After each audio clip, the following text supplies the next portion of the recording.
The katana is often called one of the greatest swords in the world, but physics has no mercy for legends. The moment it clashes with European steel, that myth is destined to be literally shattered. Why does the ultimate blade break so easily? Science and history will now reveal the brutal truth. No! Stop it! It's a lie! My katana could never break like that. No, it is reality. Welcome to physics, Joseph-san. A sword is forged from iron, Joseph-san. Even the finest blade cannot escape the laws of nature. But wait, Naka. I heard from some armchair experts back west that Japanese iron is garbage iron full of impurities. So you have to fold it 1,000 times just to make it usable. That rumor again. Listen to me. The truth is exactly the opposite. Fact 1. Tamahagane is exceptionally pure steel for its time. The traditional Japanese tatara smelting method uses charcoal as fuel. Unlike the coal used in the West at the time, charcoal contains almost no sulfur or phosphorus, which make iron brittle. Therefore, Tamahagane was originally one of the purest materials in the world. Fact 2. Folding is limited to 15 times. Folding steel 1,000 times is not mastery, it is destruction. Such excess would burn away the carbon, the vital element that hardens the steel, leaving nothing but a soft, useless lump of iron. A true smith folds the blade 10 to 15 times at most. The goal is to homogenize the carbon structure, creating a blade of consistent strength from core to edge. What? So the material was top tier, and the forging process was highly scientific? Yes, the material is of the highest quality. But quality does not mean invincibility. The problem lies in its shape and physical properties. Look at this, Naka. The design philosophy is completely different. My sword acts like a steel spring. Yours is like glass. Incredibly hard, but it shatters. European longswords are tempered throughout to act like giant springs. On the Rockwell C scale, that's around HRC 50. Hard enough to hold an edge, soft enough to bend without snapping.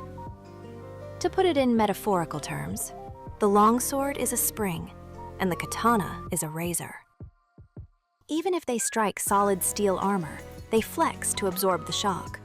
They are resilient tools designed to bend rather than shatter. On the other hand, the katana features a differentially hardened edge, reaching HRC 60 or higher. It is a razor blade built for extreme hardness. It is terrifyingly sharp, but it cannot absorb lateral impact. It is brittle.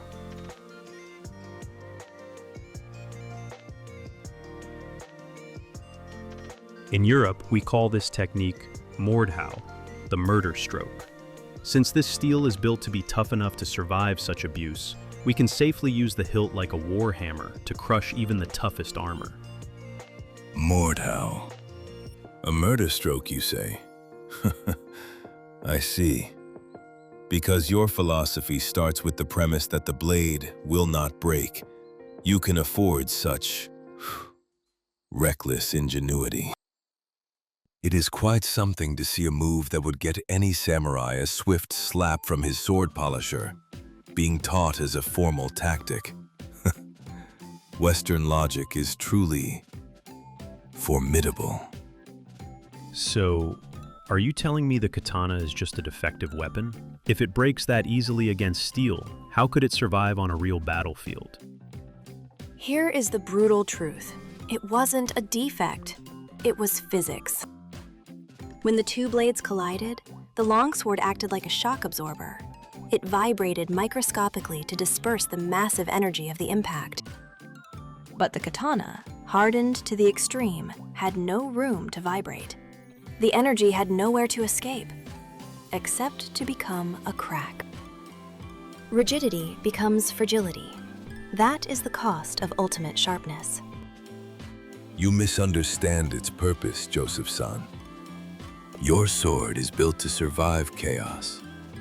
Mine is built to end it in a single breath. Neither is defective.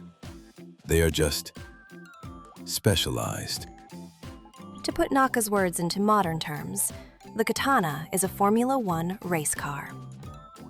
On a smooth track, meaning against lightly armored or unarmored opponents, it boasts the fastest and deadliest cutting power in the world. It is an ultra-specialized machine. The European Longsword, on the other hand, is a military jeep. It is built to keep running on the roughest terrain, meaning heavy armor and chaotic melees, without breaking down. It is a versatile, high-durability machine. The conclusion? One is not inherently superior to the other. They simply evolved and optimized for different environments. Japan's focus on mobility and light armor versus Europe's brutal clash of heavy armor and raw power. I see. The katana is a thoroughbred, fast but fragile, the right tool for the right job. But Naka, what if you met a fully armored knight on the battlefield? You can't win with a katana. Indeed. A thoroughbred does not crash into a heavy draft horse. In that case, I would use this state-of-the-art American revolver, recently acquired through foreign trade. This will easily pierce your armor. Wait! What happened to the katana?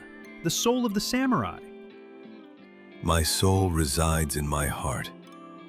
In my hands, I hold the strongest weapon available. That is samurai pragmatism. You really have no sense of romance, do you? Romance does not protect your life. Now please lend me some gun oil. By 1860, the sword was no longer alone. Many samurai had already armed themselves with Western firepower. In the twilight of their era, tradition and modernity stood side by side,